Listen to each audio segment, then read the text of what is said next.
Ooze. You know how we do it on a Wednesday. It's time for Legally Served. Let's roll.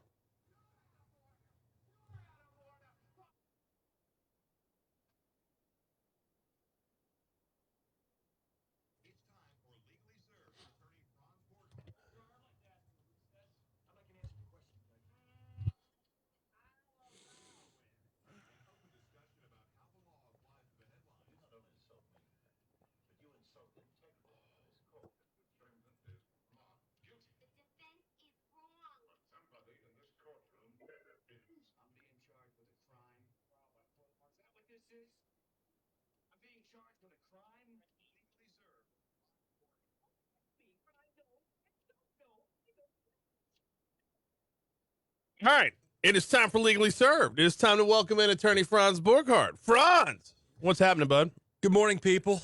Good morning. How are you this morning? Just feeling awesome. Just awesome. I feel sarcasm in this. There's a little bit of sarcasm. Okay. The flu is everywhere. It is. I've been dodging it like it really is. Yes. I've been dodging it like Neo from the Matrix. Uh-huh. And I'm just, when's it going to be my turn? That's kind of where I'm like. This flu season is like the second wave of COVID as far as like the perception of how do I avoid it? Yeah. Yeah. It's that feeling of almost inevitability. Did you get your flu shot?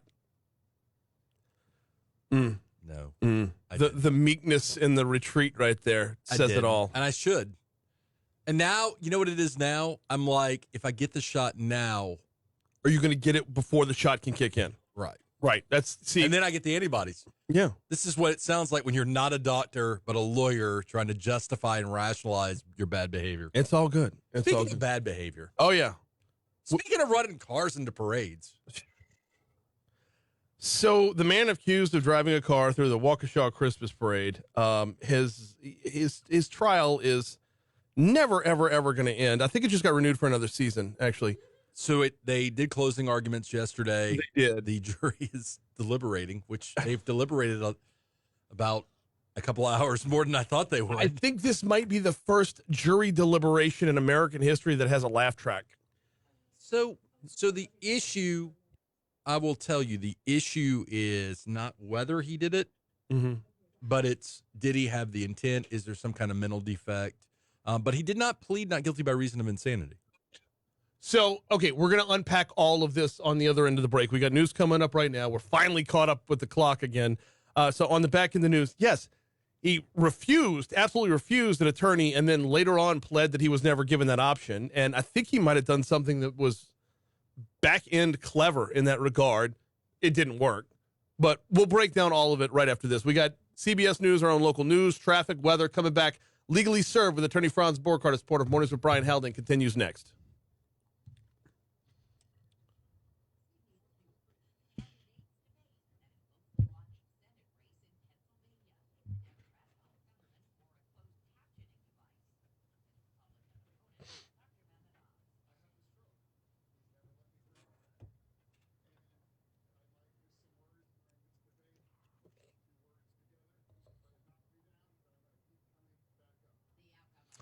Just like Chumbawamba. I don't know enough about strokes to know if so the verbal miscues.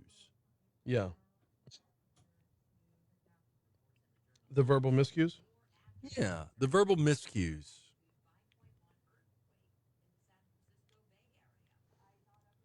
How deep does that go? It depends on the level of stroke. We've actually done this on a couple of Medical Monday segments. It can be gone within a month or so with the proper therapy or whatever, depending on how bad the stroke was.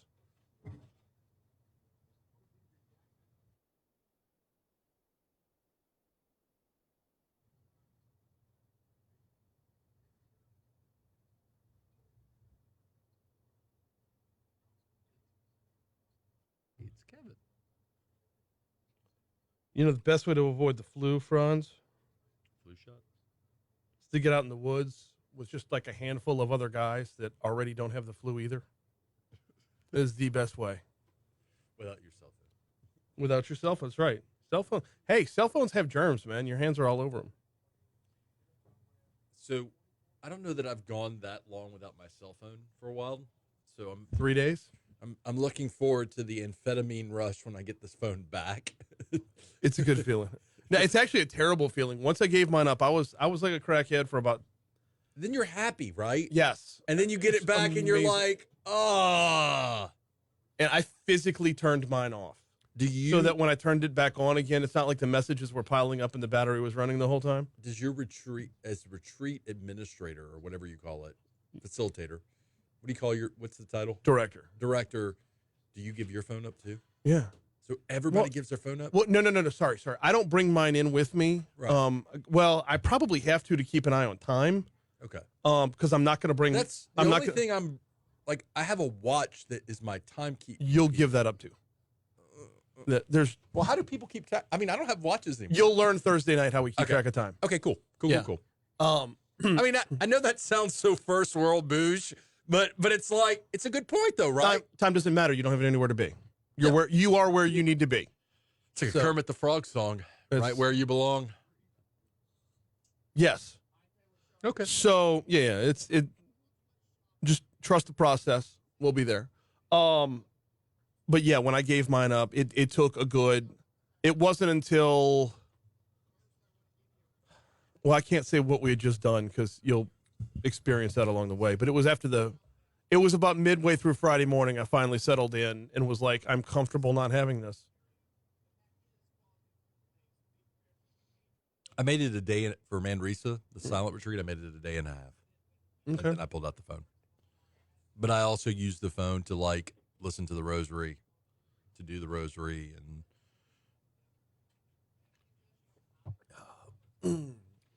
no, but I'll have my phone not just to keep time, but in case anybody needs y'all.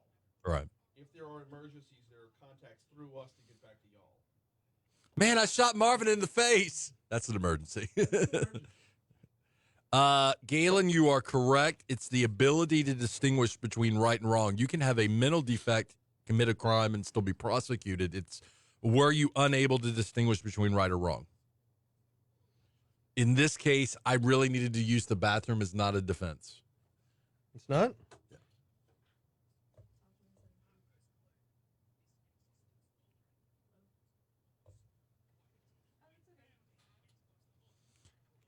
I've been doing this for I don't know how many years. That's the most the phone has rung. Is Big T and Bubba giving something away?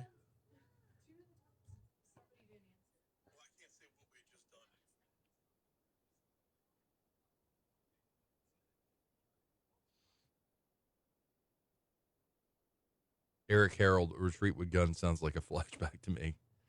That's great, Eric. Charlie's in the trees.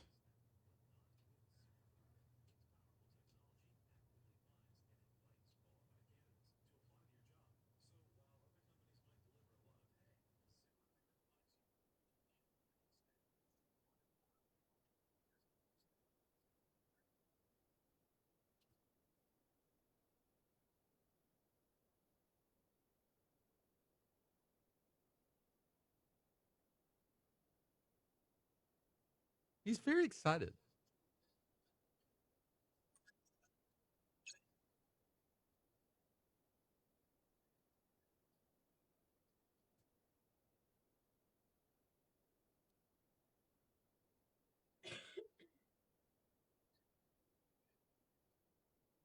I've been on a big Nelly kick lately.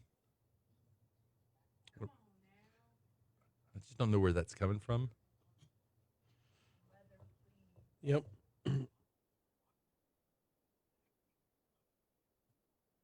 Good morning, Dara. Good morning, Byron, Tiffany, Eric.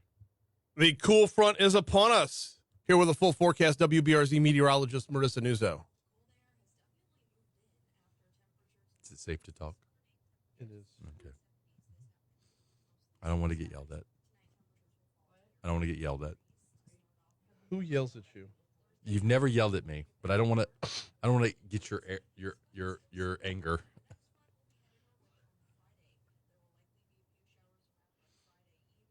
So a little rain too, maybe. Possibly on Friday. Good thing I got my Mercy rain jacket. So, Told you, Christy got you a sign. Yeah. I'm all about Mercy swag. There you go. I was just saying, if you wanted to thank her, she's watching right now. Christy, thank you for getting my sign. There you go.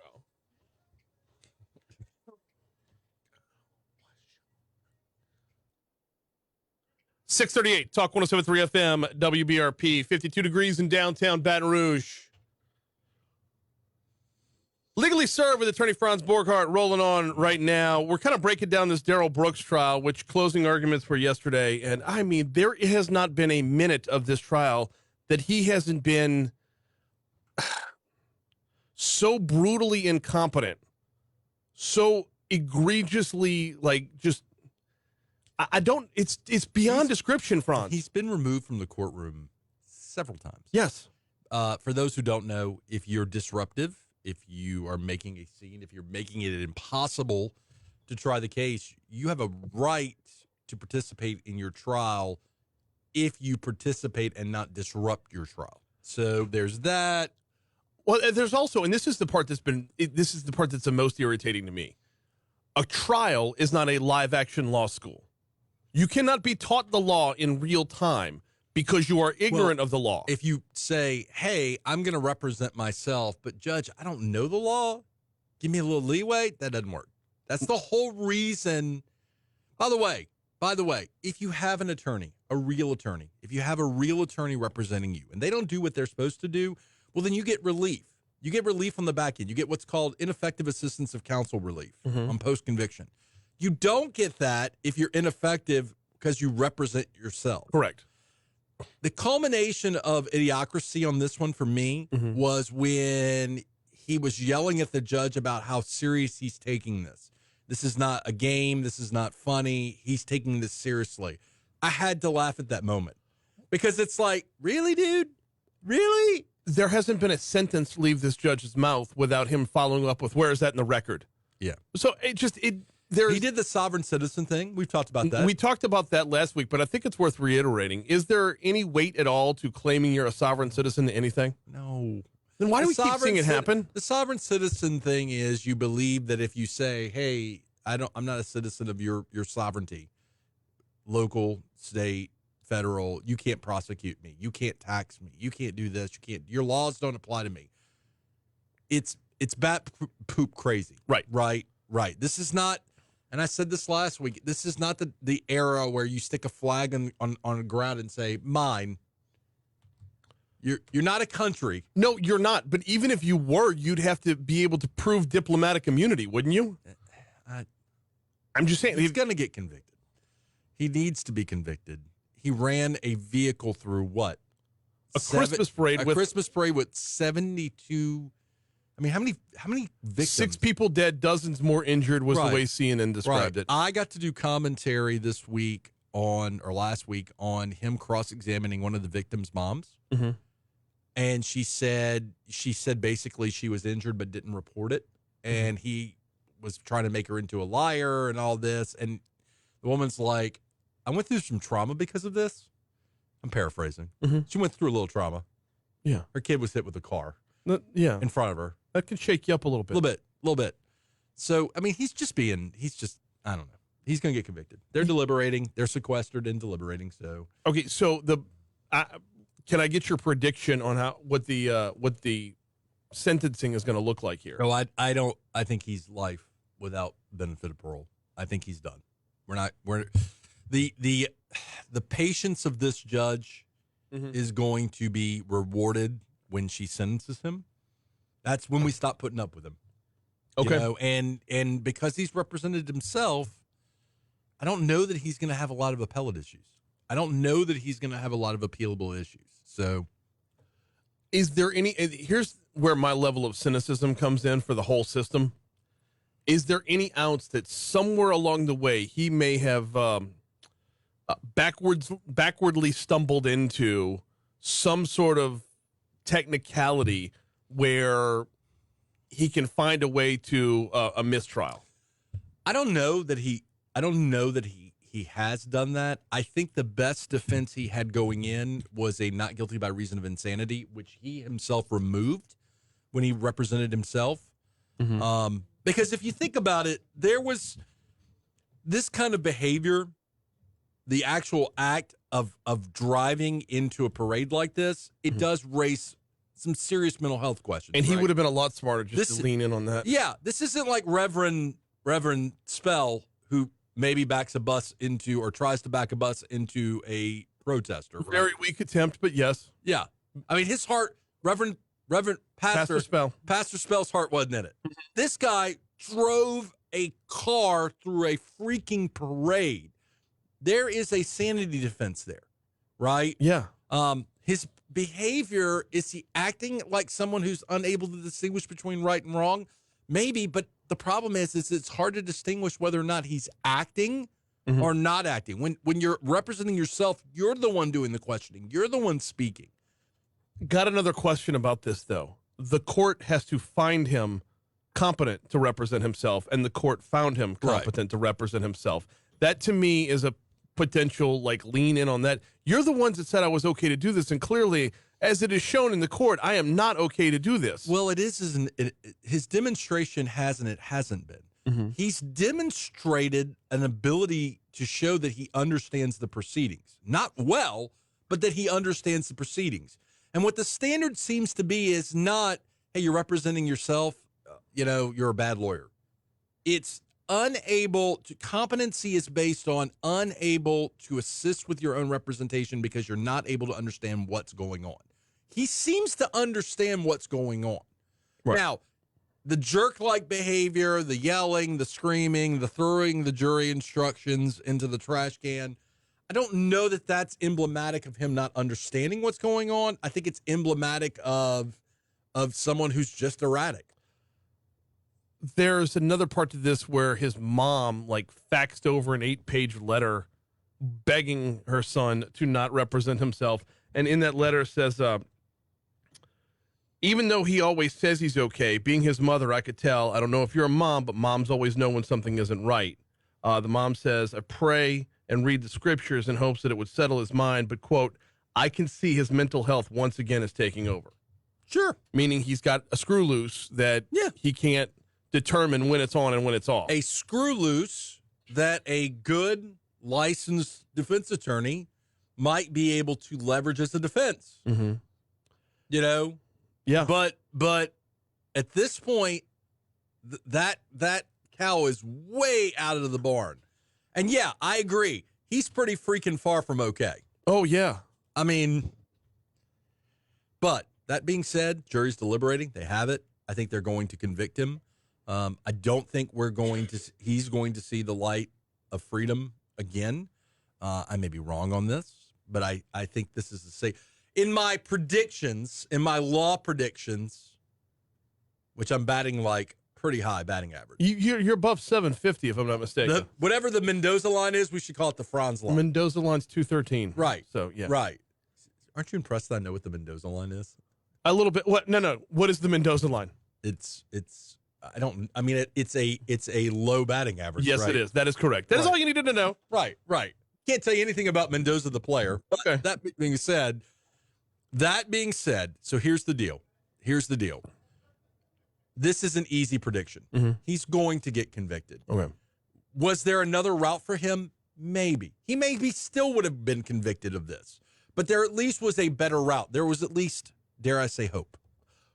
All right, that's where we're going to have to push pause. We're going to have to check traffic. We'll check your money now. Legally served with attorney Franz Borghardy. We'll continue right after this. Hey, we got a couple more questions about the Darrell Brooks trial, but I also want to talk about bonds in and around the Baton Rouge area. It looks like they're getting a little bit tougher. Where did the wiggle room come from to move us in this direction? That'll continue next on Talk 107.3. All right, so Byron says, if he's pretty messed up, did the judge make a mistake in allowing him to represent himself? That's what I'm asking. Pretty messed up has to rise to the level of unable to understand what's going on around him. There are people walking, breathing, with their mouths open that have mental health issues. Okay. But they're still able to function, kind of. I hate mouth breathers. I use my nose. I like using my nose. I like when I can. Sometimes allergies take over. So rain jacket, fleece, boots, Tennis shoes, hiking opportunities, walking opportunities. Oh, for the weekend? Yeah. Do you have joggers like for pants? Like, If we're running, we're not running. I'm just saying sweatpants. Comfort is what we're aiming for here. we'll probably be doing blue jeans. I'm probably going to be in joggers. I'm going to be in blue jeans. All right. That's comfort for me. All right. Soft quilt toilet paper. Oh, good. Yeah, as comfortable as possible. But bring your suit for Mass on Sunday. Yeah, I've got a hanging bag I'm going to bring. Put it in. Bolo necktie. No. Do what? Okay. Okay.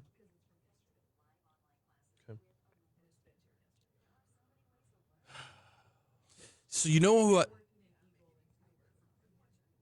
who I saw walking the other day? Our friend Cade in the neighborhood. He lives right around the corner from you. Yeah. At least 2 Mercy families have been there in the neighborhood now. Well, I'm the guy that wants to move away, like far away from my kid's school, and then have a several series of obnoxious signs in my yard. So I need more than one sign. I need like 3, which kind of does the opposite. Different effect. signs? Yeah, it does the opposite effect though, because I'm trying to be a steward and ambassador of the school, not like Subtlety would be called for. One sign's fine. A faithful family from Our Lady of Mercy. Mm-hmm. The trouble I have is I'm now nearer to another Catholic church, STM, and I actually went. Nothing wrong with Padre Hooch over I went there. to high school with him. He was in band with me, but they recently finished a renovation as part of their capital campaign. Has been just gorgeous from the road. I haven't been inside yet. It's nice. It's nice. I'm gonna keep driving to OLOM. You know what you can't get over at St. Thomas More? Axe. Really? They don't have it yet. Yeah. I was going to ask you. I know St. George has one. St. George has it. Yeah. It's growing in Baton Rouge. We're getting there, man. But they don't all. So it's church specific, right? Yes. Or is it diocese specific? So it's Axe specific, and it's a particular ministry. You'll learn all about this tomorrow night. It's part of my open. Okay. It started in San Antonio over 30 years ago. Okay. And it is, and it has grown out since. It's kind of spreading organically from there. Okay. It got to Mercy 5 years ago. But like the guys on this retreat are Mercy guys. Yes. Not St. George guys. So, we'll have 2 or 3. I think we have one St. George guy, one St. Aloysius guy. Okay. Why am I bricking on this? Why don't I just? Are we going to hunt those guys? Is it like you go in the wilderness and then you Yes, you absolutely. hunt? Let's see. St. Richard's? I don't know what St. Richard's. From Jackson, Mississippi. Interesting.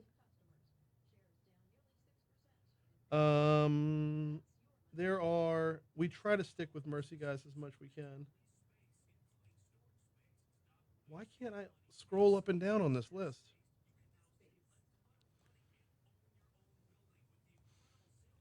In the year 2000.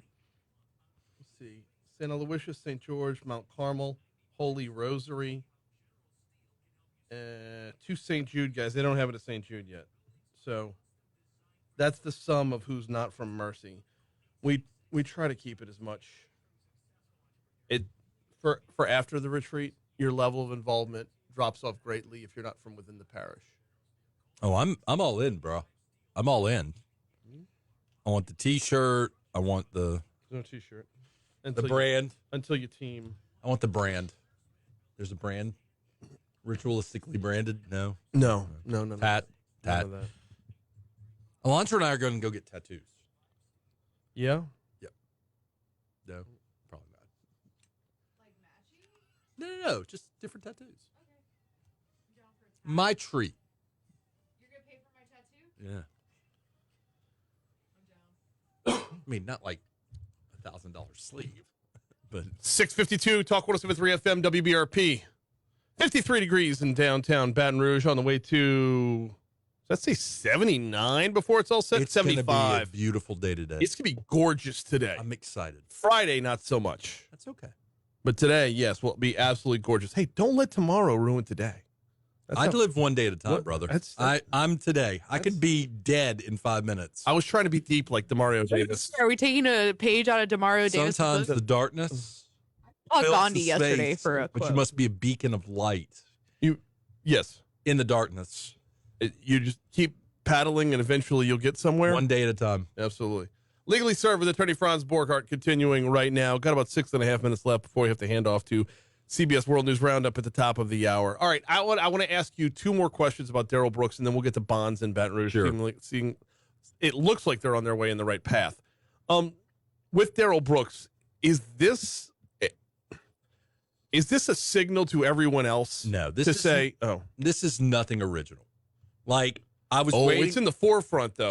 I have been. No, you just don't see it normally. That's what I mean. It's in the forefront. Right. So I have been waiting for him, and I apologize to the morning listeners for him to take fecal matter and either throw it or paint with it. Yeah. That is what he has been. That demonstration of I'm so ridiculous, I'm so crazy that it's malingering confuses a true mental health issue, right? It does. Methinks he protests too much. But there's also that level of incompetence should be a lesson to everyone else. Here's why you don't want to do this. Right. And well, I it's would not hope that would- working. Right. I mean, he's going to get convicted. I mean, Alondra could prosecute this dude. It's not. I could see that. Yeah.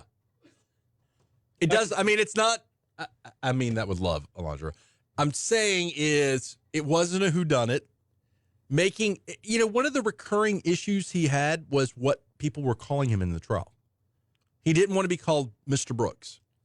He didn't want to be called the defendant. And, candidly, I think the only mistake the judge made there was he should have looked at the defendant and said, well, sir, what would you like us to refer to you as? Right. So this circus is coming to an end. The circus is coming to an end. Thankfully. Although everyone's going to have to find new content for their TikTok. And the problem is, so these trials, sometimes part of the trial is about the victims getting some semblance of closure during the course of the trial. And when you disrespect the trial to this level, it's problematic. But I didn't even think about that part. Are we going to see a civil trial on the back end? I mean, they could, but I mean, he's never going to. I mean, I don't think these victims are going to sue him. No, maybe the city of Waukesha, yeah, Waukesha could be. The thought that we might have to go through this all over again. I pray that this is not the new normal, the new parade normal. That's where I was going. Like, a place that has parades. I pray that this is not the new parade normal. You've seen some of this, right? I've seen it once or twice. I want to say it in Endymion. I guess it was close to a decade ago. But that was more drunk. Was that more drunk? It was. But parades as a target? Yeah. Absolutely. Yeah. Before we get you out of here, a man accused of firing shots into a crowd of partygoers after a fight broke out at a Southern University fraternity house is jailed under a $1.95 million bond on Tuesday. 22-year-old J. Cedric Williams was arrested early Sunday afternoon, days after the October 21st shooting that left 11 people hurt, 2 other suspects. Fast forward in the story. We can get all the way to the point of where I want to get to. On Monday, District Attorney Hiller Moore asked Judge Brad Myers to have Williams held without bond. Now, Williams was due in court on a completely separate charge before that, had other warrants out for him as well. Moore said the judge agreed to put a hold on Williams' bond that afternoon. Tuesday, Williams had a bond hearing with Judge Tiffany Foxworth Roberts for the October 21st shooting, where she determined Williams would be held under a $1.95 million bond. What's the difference? So $1.9 million, he has a bond.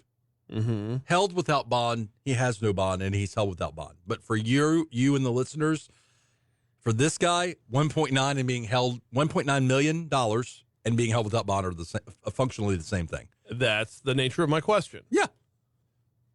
So how did we get to that number? But hold on. We can't complain. She set a $1.9 million bond. This is not an instance, if I may defend Tiffany Foxworth, Judge Foxworth. She set a huge bond. Right. This is what needs to be. Oh, dare I sound like a prosecutor, a conservative Republican prosecutor for a minute. This is what needs to be happening. Yes, it does. This is a huge deterrent. Yes, it is. If you're going to do a crime, you're not going to get out. You're going to have to sit and wait. It is a deterrent. Now, if it is only a deterrent because they remain behind bars, it remains a deterrent. And that has been the point that I've been pounding on for months now with If they're out on a low bond, then they commit another crime, and then all of a sudden, oh, well, now we got up the bond because they committed more crimes. Let me sound like a left-leaning criminal defense attorney for a second. Yeah.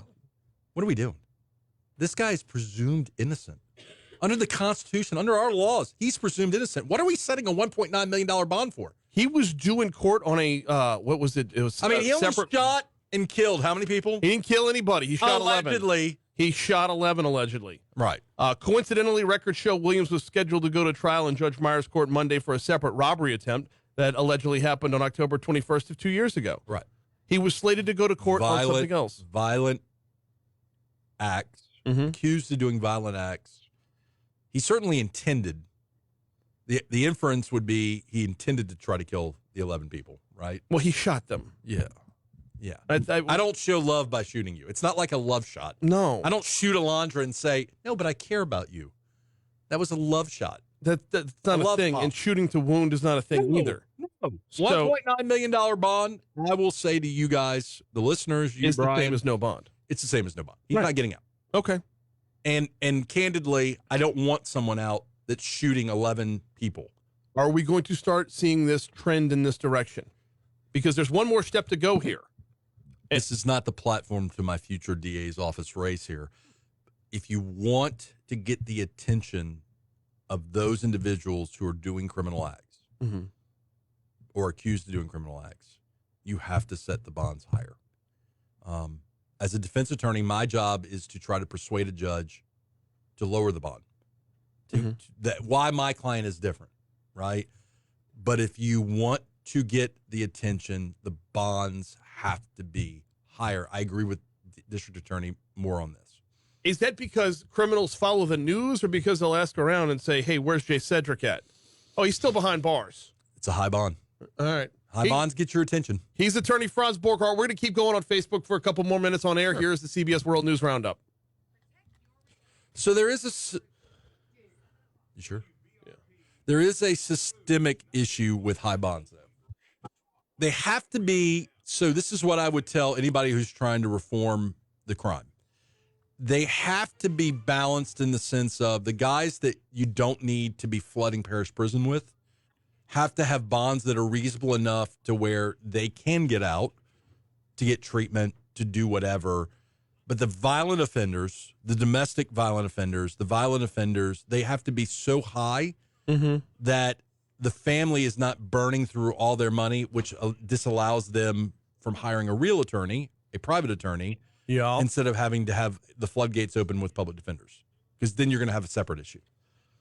In a underfunded, you see what I'm getting at? Well, every this office is going to be underfunded. Well, this guy may, and look, this guy may have the money to hire a private attorney, but so 11% of 1.9 million is what? A whole lot of clams. Yeah. What, 200,000? Yeah. Yeah. If he coughs up $200,000, kudos. But odds are he's probably not going to cough up $200,000. No, almost certainly not going to cough up $200,000. I just, here's the other question I had on this is how do you make the jump from one crime to predict the next crime when it comes to setting the bond? Problem. I know. So the problem is we armchair quarterback retroactively of why was this guy out? He shouldn't have been out. Well, you can't predict. To a degree, you cannot predict future behavior. It's somebody. But to a degree, can you? Well, so if somebody gets popped for burglary and steals stuff. Robbery? Well, that's what he was out on. Robbery is I'm taking something off a person. Burglary or theft is I'm taking something. Right. One's a crime of violence, one's not. Okay. There are several burglars and thieves that do not rise to the level of armed robbery or robbery. Okay. Like that's a jump, right? Okay, I think armed robbery should be a no-brainer. You've instituted a weapon. Right. What's the old phrase? Don't take it out if you ain't going to use it? Well, I have a problem with people that use weapons or take things with force from another human being. That is a level of disrespect for the law that I think that would be a reasonable compromise to say once a weapon's involved, that's when the bond goes through the roof because we can predict that you're going to do something harder. The bonds are going to be the drug bonds, not dealing. No, using possession. Your different kinds of felonies, your financial crimes. Do we need to have high bonds on financial crimes? So there are those that would say from a system, and this is not me saying this, I'm just repeating an argument that I've heard before. There are those that would say if you're not punishing the financial crimes with the same weight that you're punishing the violent crimes, then you're giving the people guilty of the financial crimes a better advantage by allowing them to keep their money for their stronger defense. So that's the problem, right? The general contractor fraud, hurricane contractor fraud, high bond. It shouldn't, by the way, the equation should not include an evaluation of if you have a moderate bond, then he'll be able to have a private attorney versus not having a private attorney. The equation, the bond law doesn't contemplate that. Now, as a citizen, I hear what that argument of what you're saying, but it shouldn't contemplate that. That's not the law. Okay, then let me re-ask it. Yeah. Should the bond process involve the ability to afford an attorney on the back end, or should the bond process simply be a closed view lens of what is it going to take to keep everyone else safe right now? The private attorney in me would say the former. The citizen would say the latter. And candidly, in the nonviolent crimes, it's all about balance. I think Galen, spot on. Violent criminals should have a higher bond or no bond. It's not difficult. The problem is the nonviolent criminals that graduate to violence, and then you're looking at a judge and the DA and saying, well, why wasn't this bond higher? Right. Versus the other 5 guys that were nonviolent that never reoffend or don't do a violent act. Is it okay? So then would it be, and I really want to ramp this up, and we only got like 30 seconds left before we got to toss the weather. But if we skip past, for violent crimes, if we skip past and say no bond altogether, you're not costing them a thing towards their defense. You've Well, now that's removed true. the possibility. Yeah. If you are held without bond, it costs you nothing. All of your money can now go to your defense. That Sure. sounds a lot more fair than bleeding you dry. Well, so when you said a 1.9 million, again, that's so high. The problem would be, and we can talk about this next week or whenever, you have a $150,000 bond. Yeah. Which, okay, well, 11% is not unobtainable. It's not unachievable. Dara, one of your listeners, pointed out, well, look at Brooks. Brooks was out on bond on a domestic violence charge. Yeah. Right? Now, most domestic violence, misdemeanors. Time to take a look at your forecast. Here is WBRZ meteorologist